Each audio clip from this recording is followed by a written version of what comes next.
Welcome back to our studio, and today I am again excited to greet you, sir. Thank you for coming to the show, Mr. John Kabateck.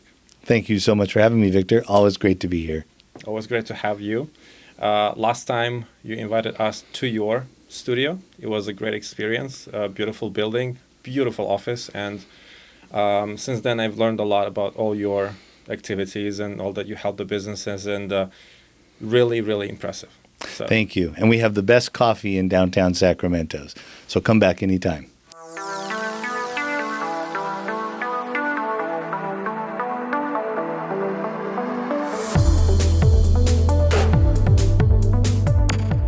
Before we dive into the topics of today's mission, could you please share with us what have you been busy since our last meeting? Sure. Well, thanks again for having me. It's always great to be here, support what you do. Always a pleasure and privilege. You're always involved in helping the community, and that's so wonderful.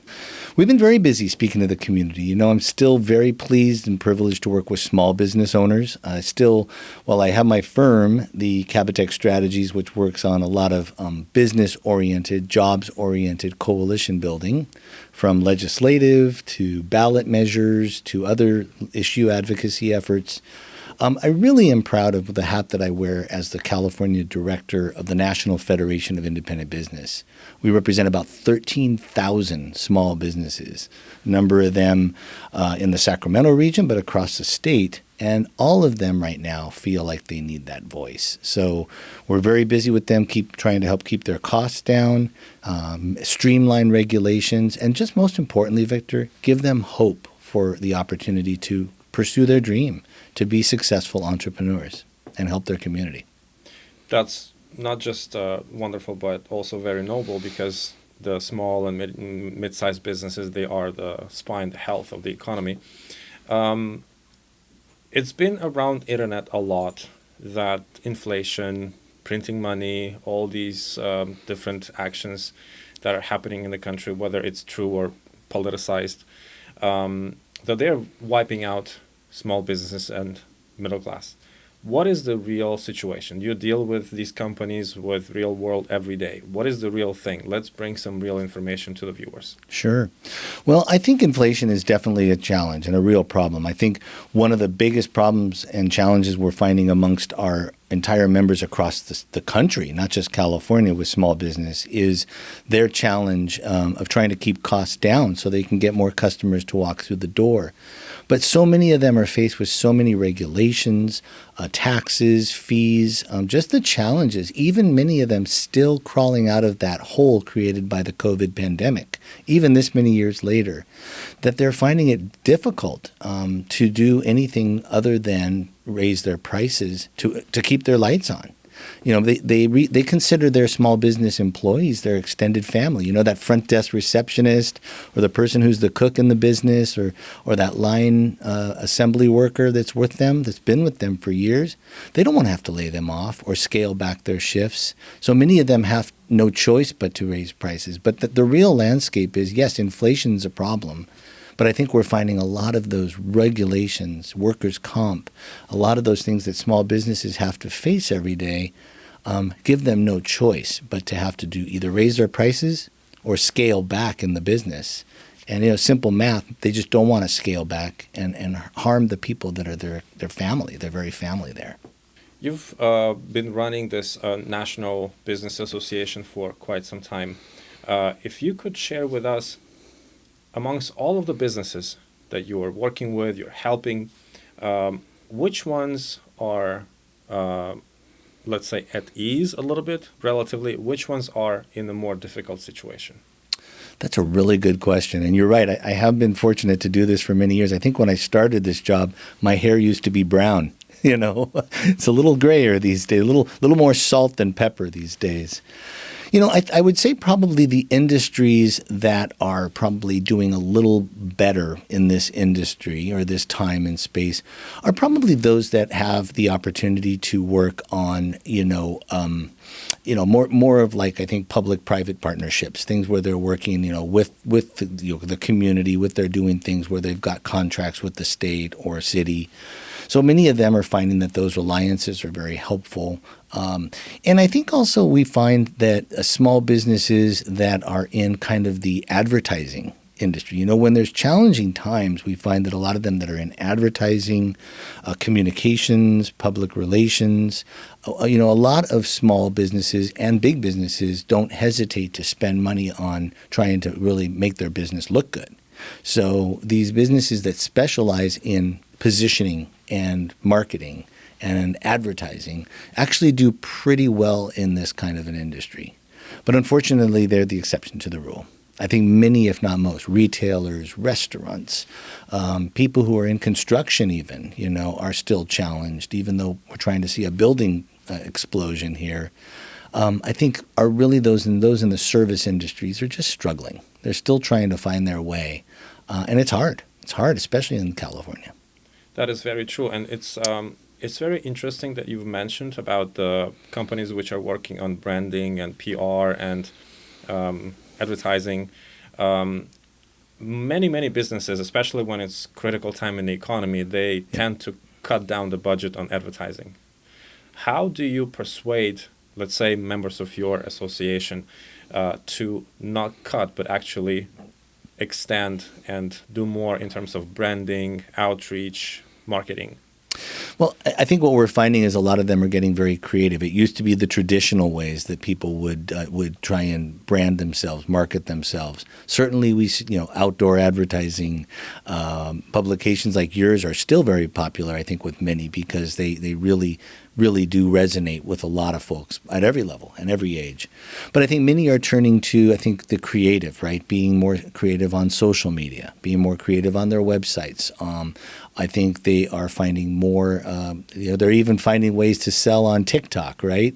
That's my children's age and generation, but they're getting more creative, I think, with online and technological marketing, which still comes with a cost, but I think ones where they can reach a much wider audience and get a bigger bang for their buck. Right. If, let's say, theoretically, you would have a company in your association that would come to you and say, John, we are at a very difficult phase and we're struggling. We cannot pay for advertising. What would be your message of persuasion that, hey guys, you need that because if you don't, you'll just fail? Yeah, I think what I try to tell people is you can't live in a vacuum. You can't be in a cocoon. One of the wonderful things we saw through COVID was communities really gathering around those businesses that were struggling. And that's great. I think we see, people in our neighborhoods, whether it's East Sacramento or Los Angeles or San Diego or Eureka or Mendocino, people who are in those communities able to gather around, especially the smaller to medium towns. But what I try to tell people is, even with that, you're limiting yourself by not getting out there and really expanding through technology, through multimedia, through ways that you can really reach the masses. So spending a few dollars on advertising is amazing in terms of people who can really find out about you. It's funny, when I first started my firm about 8 years ago, in about 2015, a friend of mine kept telling me, you got to get on LinkedIn, do it. And I said, come on, whatever, I don't know. I am not joking, Victor, that 5 minutes after I signed up my LinkedIn account, I got a note from a friend of mine that I used to work with in the Capitol who said, I had no idea you did this kind of work. Can we talk? And that client, to this day, I'm not joking, it has been with me for now 8 years and vice versa. So you never know until you cast that net out, spend a few dollars, invest in it. Sometimes you don't have to spend much at all. Sometimes you can go online and there's free sites that can get you out there, but don't limit yourself to just that small nucleus. There's a lot of people out there who should know about you and can benefit from what you do. That's very true.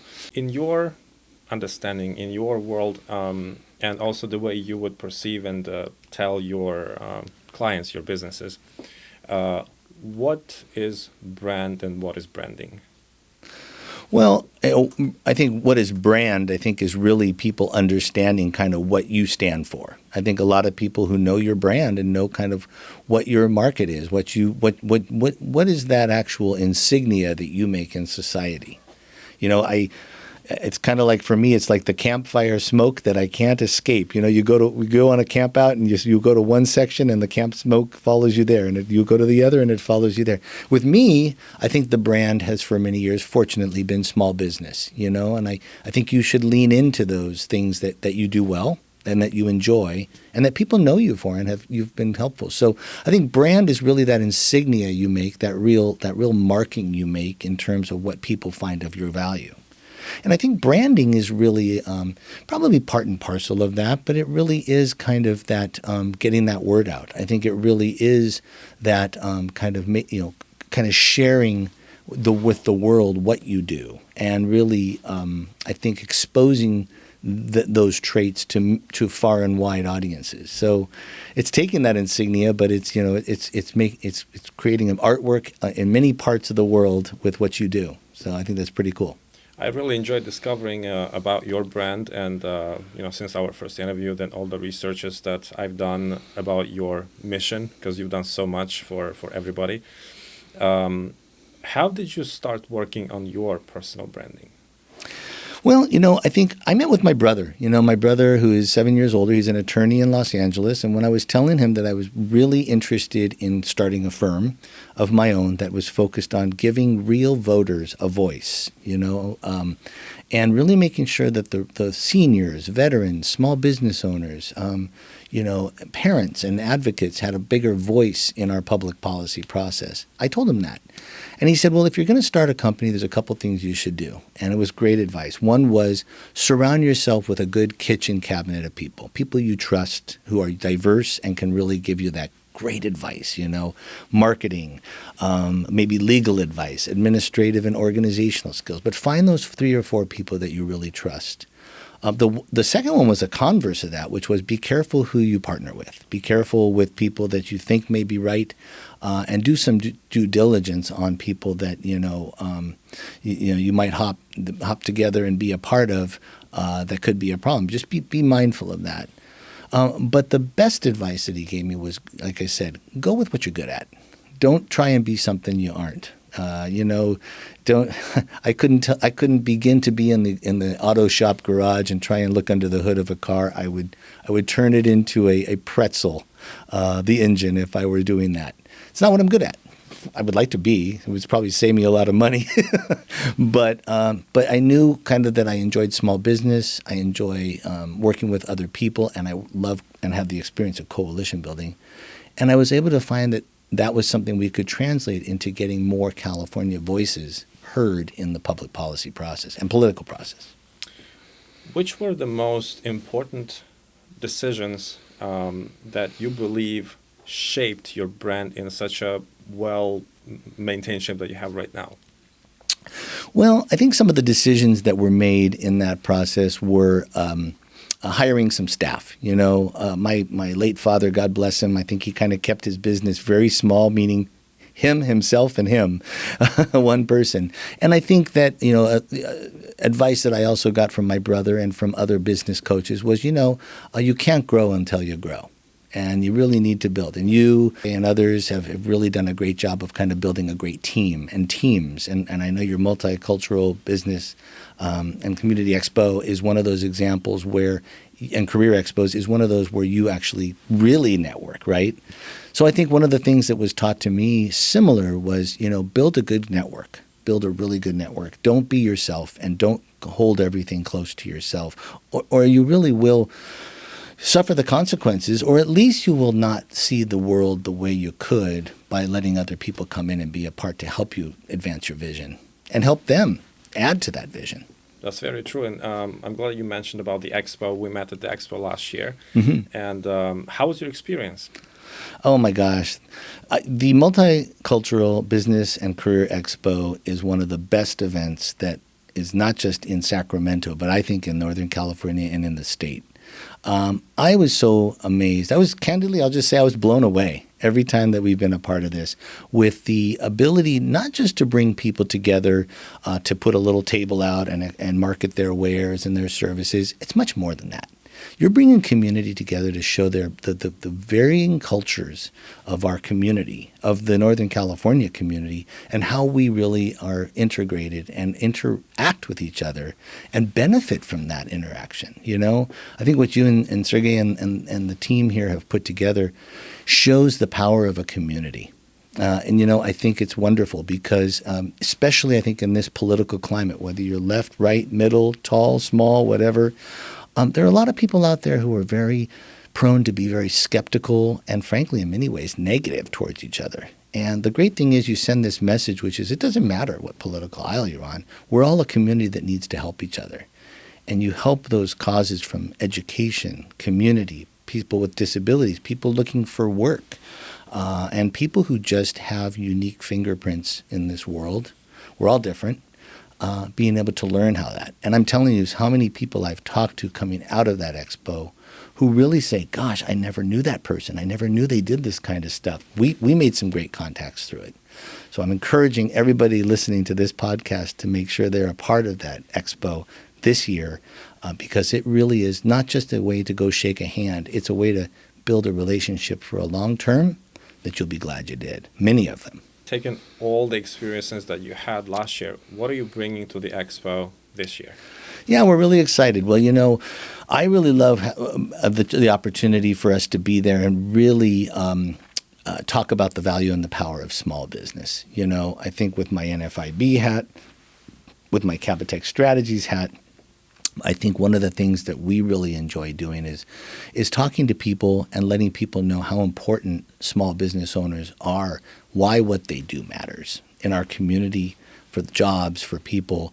And the wonderful part of it is that how much a small business matters to helping people in so many ways elevate their dreams to do what they want to do and help elevate their families' dreams. So I think a lot this year is going to be continue to amplify that power of Main Street, which is what you do anyway as a part of this expo. But I think it's the power of small business owners that many of them just don't think they have. And I will say, you work with so many different people with ethnic backgrounds coming here from all around the world, and that's a powerful thing.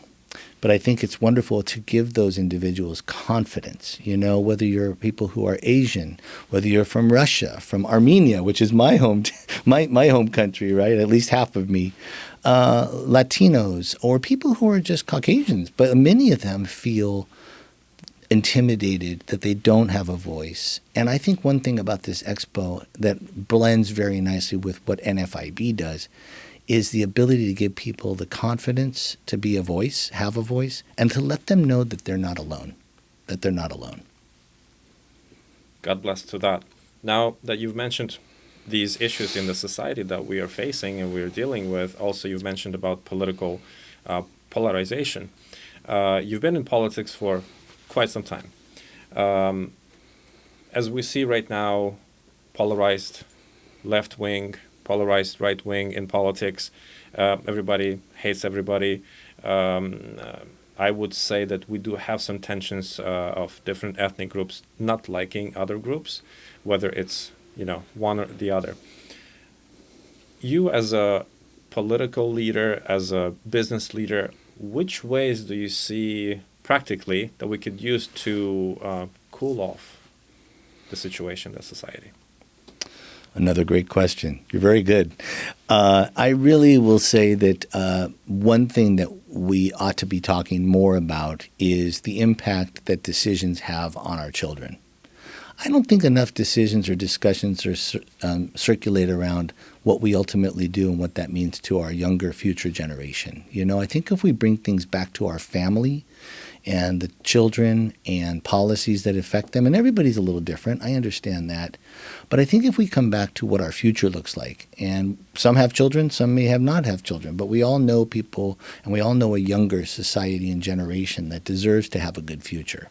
I don't think enough of that discussion happens. We often talk about things in the here and now for ourselves, whether you're left, you're right, you're in the middle, but we don't talk enough about the kids who we have, the teenagers that are in high school, the young kids who are just now adolescents in grammar school who are learning to read. I don't think we talk enough about what those policies mean. So I think more of a discussion around our future generation is lacking. and I think is much needed. That would be my thing.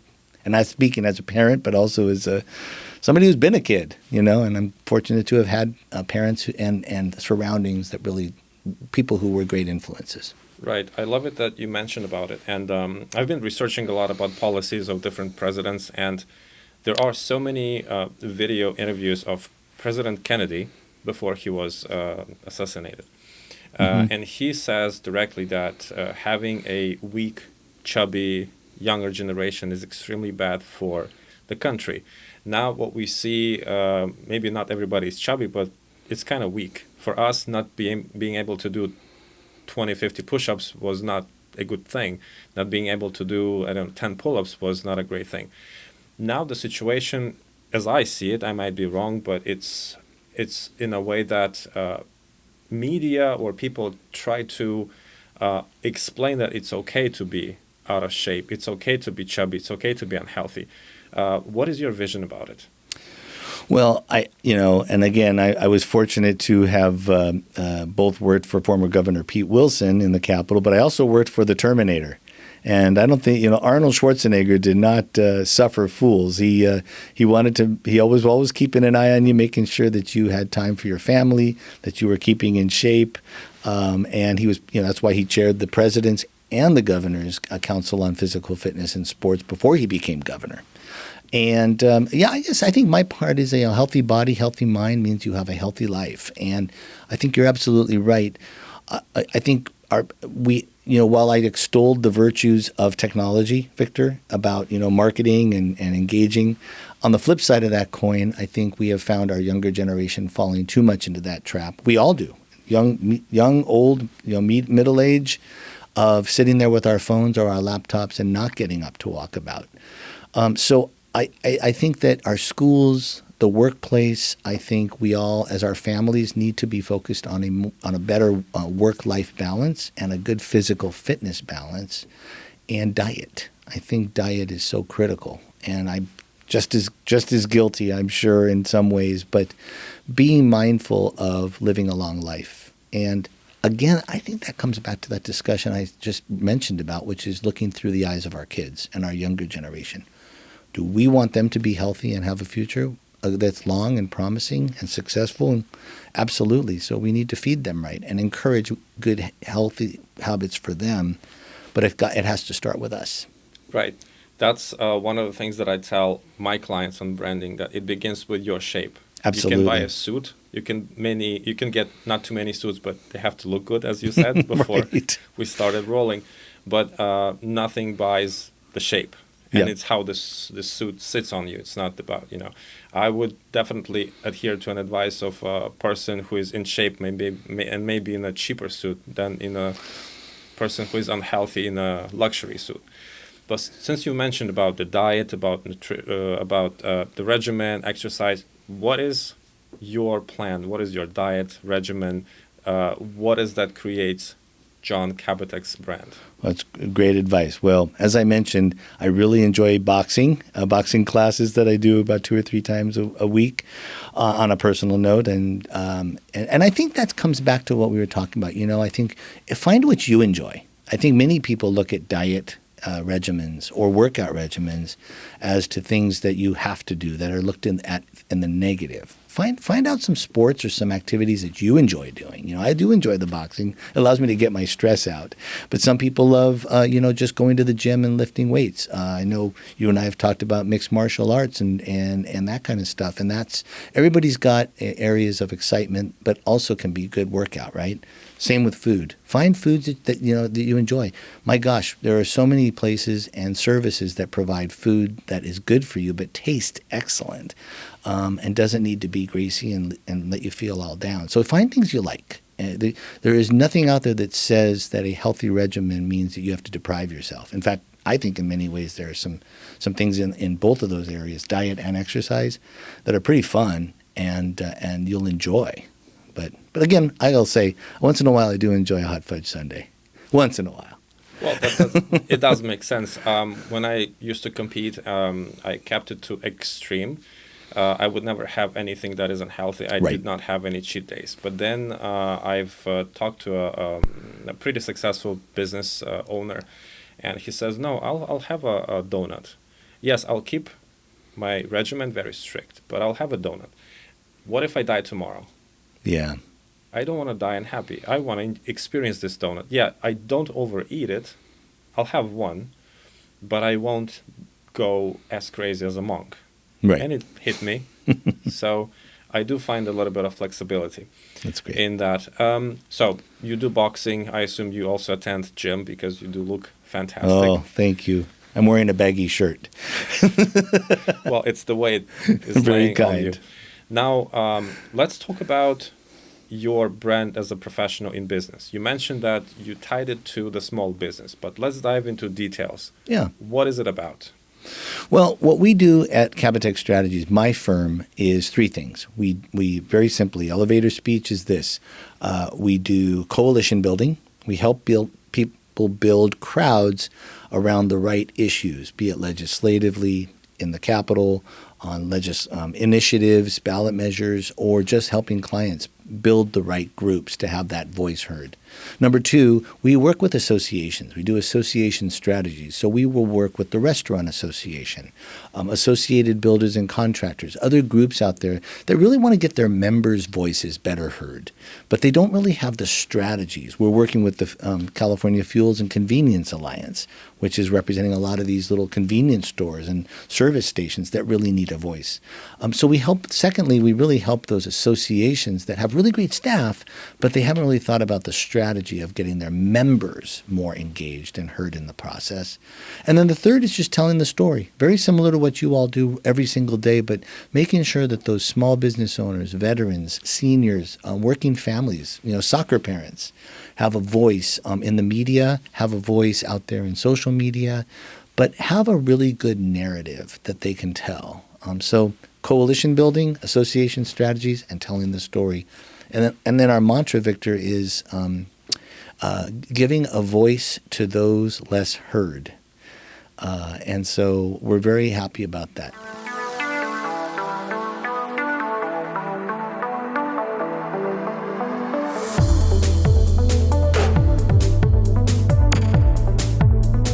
How do you reach to the public, to the businesses, with all the possibilities of your company?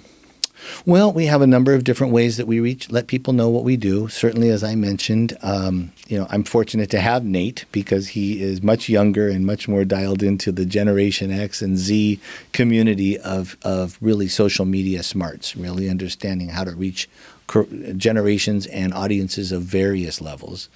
But we also do have we definitely have regular information that we put forth. We do about every 2 weeks something that is called the Kabateck. And so it's a simple blog that we put out. And you should be, if you're not on the distribution, we'll get you to it. And our website is Kabstrat, KABSTRAT.com. But what we do is we do just a little quick informational. We'll spotlight an important issue that's happening in the state capitol affecting small businesses and Californians. And we'll make sure that it's instructive so people can get involved too. But the Kabateck, social media, good networking. Like I said, you shouldn't be in a cocoon. You should also get yourself out there. So we're regularly traveling the state with different networking opportunities. And by the way, one of those, I will say, is the Multicultural Business and Career Expo coming up. It's another opportunity. It's not the reason we're involved, but it's a great opportunity, frankly, to network. Then I think on top of that, it's just getting a chance to convene just little coffees with people. Don't underestimate the power of just giving a call and saying, hey, you know what? I don't know if you know what I do, and I'd like to know what you do. Let's grab a cup of coffee. So maybe you're doing 3 or 4 coffees. You should have a little decaf that day.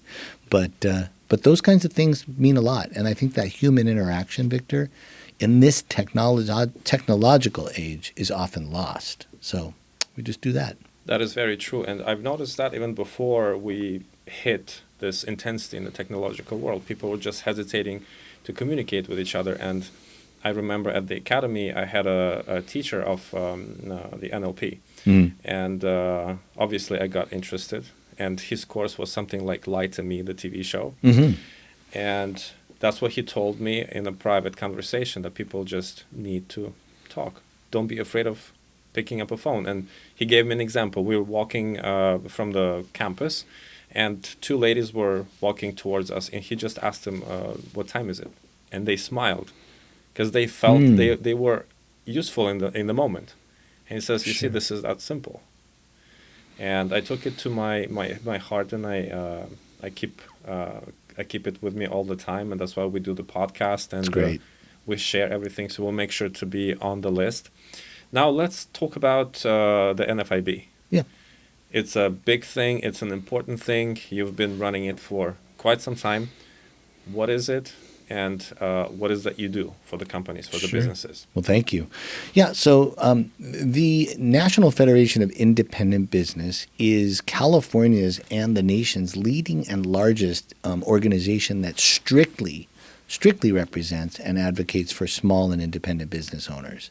And people say, what does that mean? I think we said, look, we represent a small business, whether it's just a one store, 2 or 3 employees, all the way up to businesses that might have several hundred, as long as they are not publicly traded. As long as they have they're privately held business entities, we welcome them to NFIB.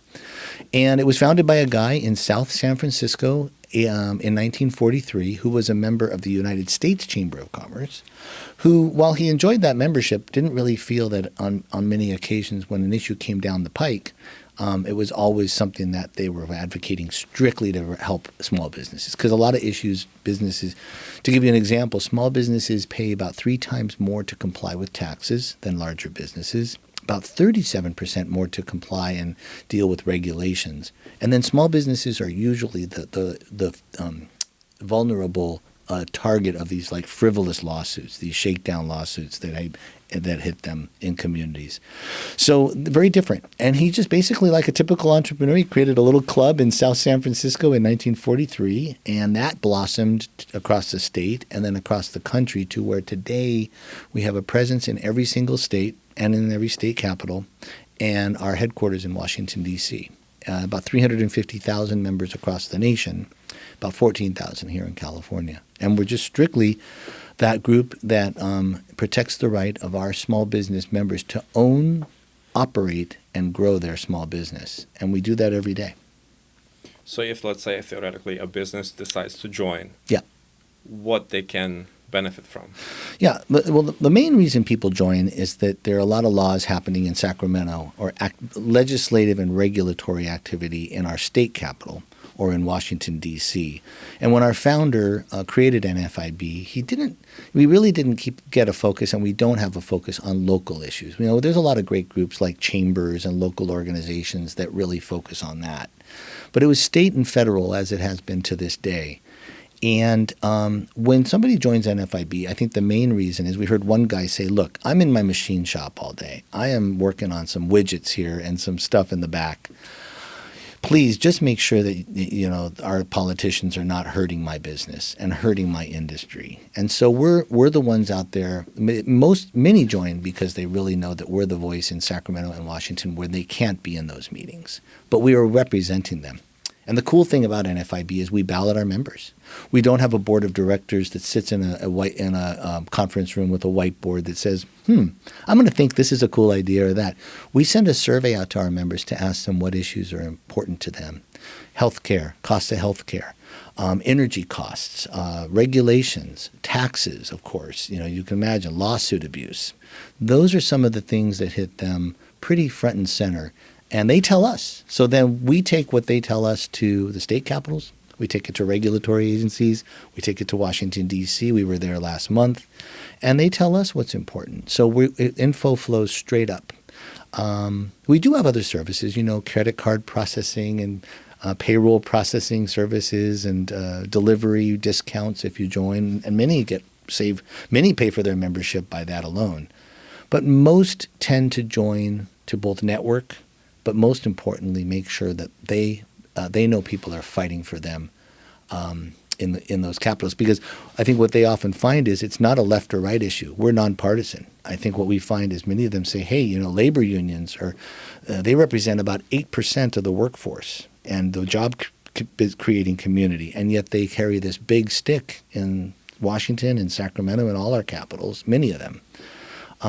Yet they're only 8%. They're only 8%. Who's fighting for the 92%, which are small businesses?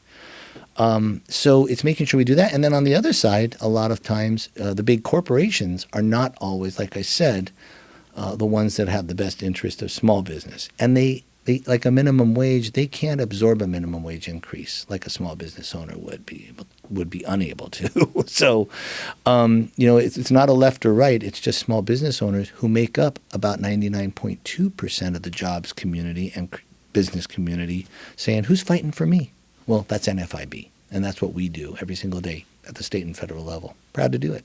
Right. Well, we greatly appreciate that. And which are the networking opportunities, events that you hold at NFIB? Yeah, so we do have. Oftentimes we will convene local meetings in regions. It's a big state, so we used to have a much more comprehensive chapter program in different counties and cities, but that can be very cost prohibitive. So what we'll do is we will oftentimes convene with other chambers, with other groups. We will convene these kinds of opportunities to network. That's why we're pleased to be a part of the expo this year. And there's an example where we're collaborating with others who also have a networking interest. But we also, convene a day at the Capitol with our leadership council and our leaders. We convene online networking opportunities. So we do allow those kinds of things where people can gather locally, but also here in Sacramento. And then just in June, we actually convened a big fly-in in Washington, D.C., where people were able to go on Capitol Hill. But also, I think some of the best parts were at the restaurants and the bars and the coffee shops in between all that, getting to know each other, share stories, and say, look, like I told you earlier, people getting a realization that, look, I'm not alone on Main Street. I'm not alone. He or she is experiencing what I'm experiencing, and boy, did they have some good advice. So it's cool. Those networking experiences are really great. It definitely is cool. How many chambers do you have in California? We don't have a bona fide set of chapters around the state. We have about 14,000 members, but what we do try is we try to really build established, relationships, 6 to 8 different regions in the state, and try to get around to those where we can collaborate with other chambers, other business groups. And find those causes and opportunities, but that's kind of a different rubric. But we really find it to work well. And like I said, we don't want to be in a cocoon by ourselves. So it's great when we go to San Diego. We make sure we're connecting with the Chamber of Commerce, with the Hispanic Chambers, the Asian Business Association, and other groups out there that we can kind of collaborate on an event together with legislators or with somebody who's a notable leader. So it's really cool. It's a great opportunity. Right. Well, thank you for sharing about that. Now that we're facing inflation, real estate market is acting a little bit insane. Yeah. What would you advise the business owners, maybe your members of FNIB or maybe future members, to do in this slightly insane environment? Also, I guess, influenced by the political side. Our elections are coming up. How do we small, medium business owners have to behave now? What should we do to keep our businesses financially healthy and safe? Well, I think one of the first things that a small business owner can do is establish some very, very regular and fluid relationships with those elected officials that represent you. And that can be their staff. I think that's really important to have those relationships with those people who represent you. And it's not necessarily just the politicians. It's perhaps the police officers in your neighborhood. It's the first responders. It's the local inspectors or people who kind of work in your. Build a positive relationship. Invite them to come to your business, see what you do, meet your employees, understand what you are all about. I think that's something that a lot of people get so busy running their business, they don't take the time to do that. I remember, and we all may know a guy named C.C. Yin, who operates about 25 to 30 McDonald's franchises in Northern California. You know how he got its start? He was in San Francisco, and he was just mopping the floors of a McDonald's in downtown San Francisco. And he started, as a local assistant manager, he started to invite police officers to come and give them free coffee and a chance to meet. Soon it became a community area. Soon that became the cleanest, most respected, and protected McDonald's. And because of that, he was able to grow that. And he became successful because he looked at it by building from the community. So I encourage everybody, you should build those relationships with not just the assemblyman or the mayor or the council member, but those people in your community that are pivotal, I think are really key. And then I think also building that relationship with your fellow business owners in your community. Keep an eye out for each other. There is kind of a neighborhood watch, especially with retail crimes and thefts. But I think on a more positive note, being there to let each other know, and you go knock on the doors of your neighbors and just let them know what you're doing. So I think that is that face-to-face that's also lost. And then, like you said, this environment is insane, Victor. It is crazy. Real estate and inflation and the costs that people are facing. So I think what I encourage people to do is, keep a rainy day fund. Be smart with your money. Teach your kids financial literacy, but teach your employees financial smarts too. And have reserves so that you're not just spending wildly. And then I also encourage small business owners to get it, in addition to networking with your neighborhood, find yourself a good business coach. Find somebody who's a good mentor, at least, who can tell you and advise you on how to run a good business.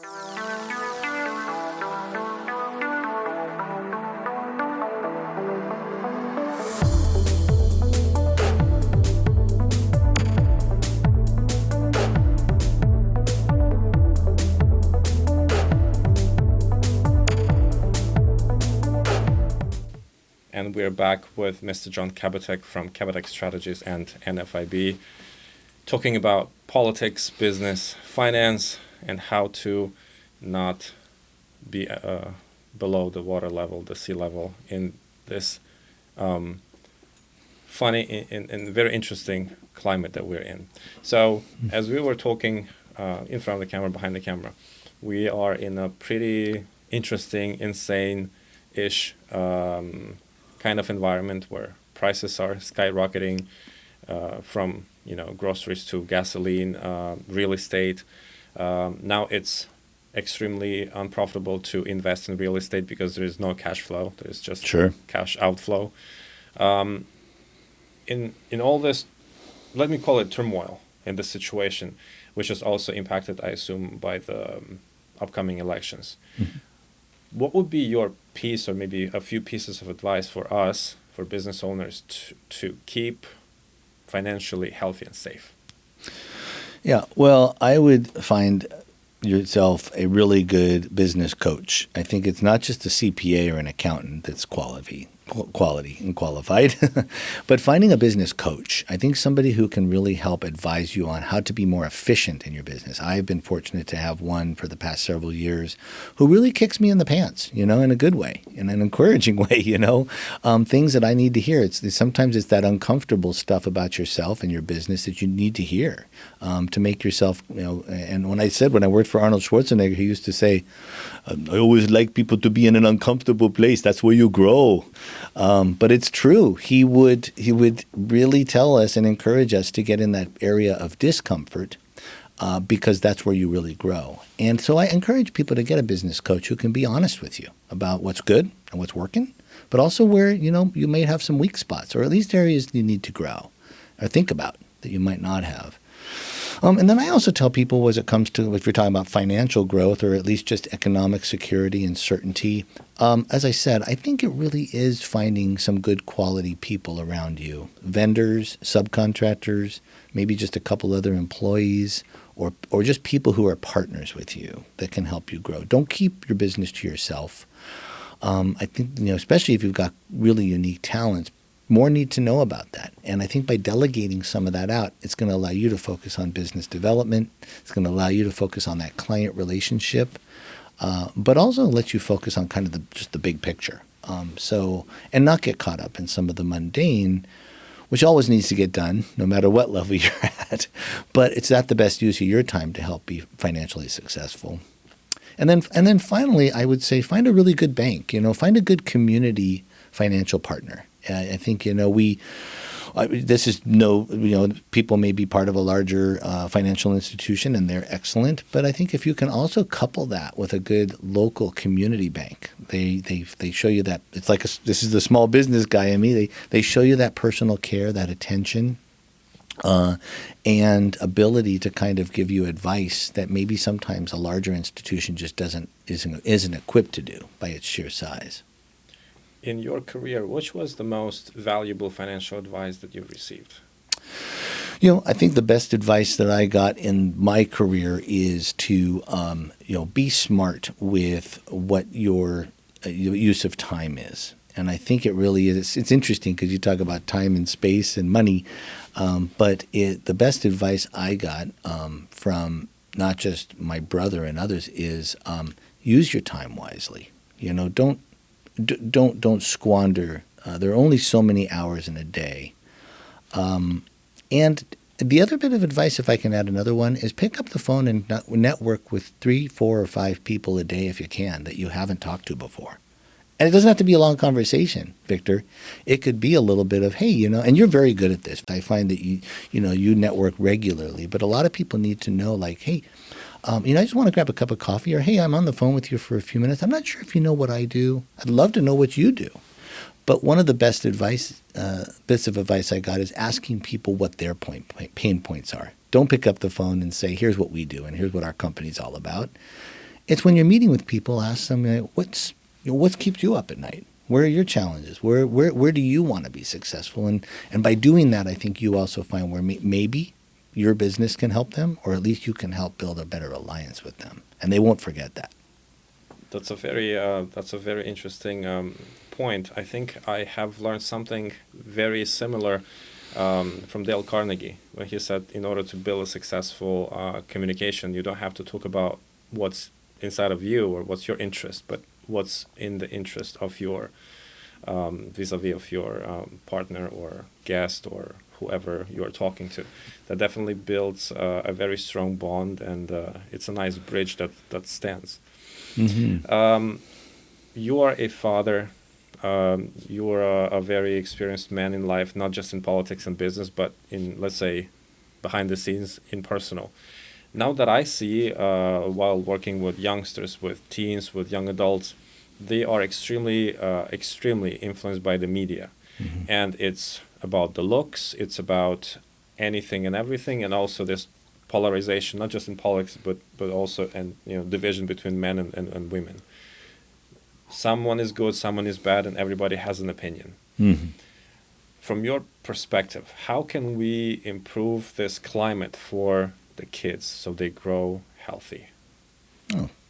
Well, I think being there for them and with them, as parents, from a parental side of things, some advice we got when our first child, who's now 26, was just born, was an older gentleman friend of ours, a senior, he was a grandfather at that time, said, be there for the kids when they go to sleep and when they wake up. Be there to tuck them in and welcome them to the new day, and of course through the day. But I think we can use that whether we're parents or not, is for our younger people, be there for them, be present, and be attentive. To your point, we get so distracted, right, with cell phones and television and phone calls. But kids demand attention. They don't really need a whole lot of high-tech stuff at a very young age, especially.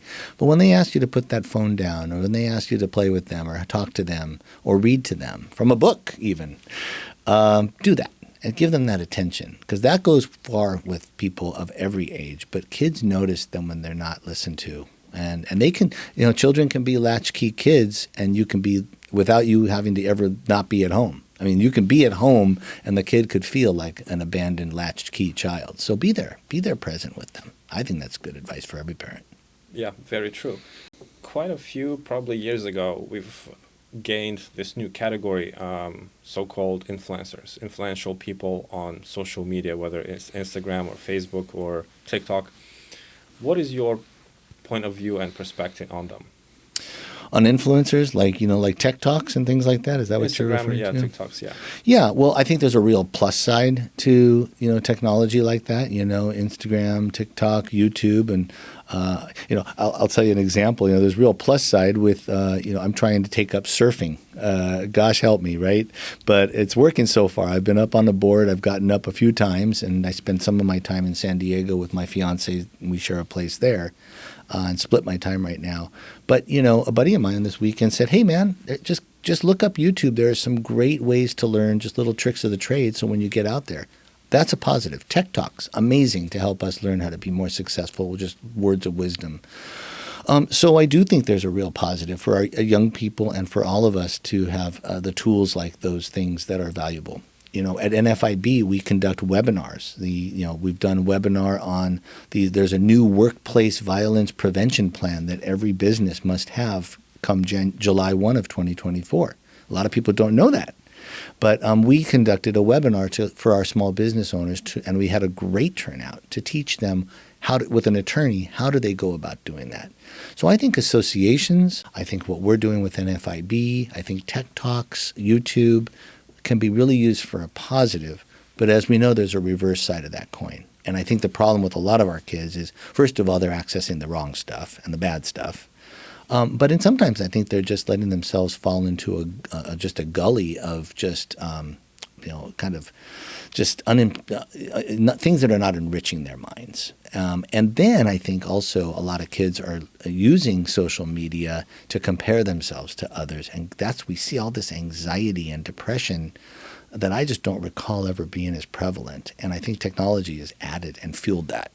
So, but I'd say I like to believe that Victor, there's a lot of great tools and resources, but it's up to the parents, the teachers, our community to educate our young people on finding the right things online, and not just online, in our communities to help enrich their lives, right, and make the best choices. Right. It comes back to our own responsibility, because we have so many choices, and it's our responsibility to buy a healthier bread or a cheap and unhealthy bread. The same thing with the content, because right now in this era we have so many people creating content. Yeah, we have Dr. Google, and it's such a dangerous thing and line to cross, because it impacts physical health, mental health, everything.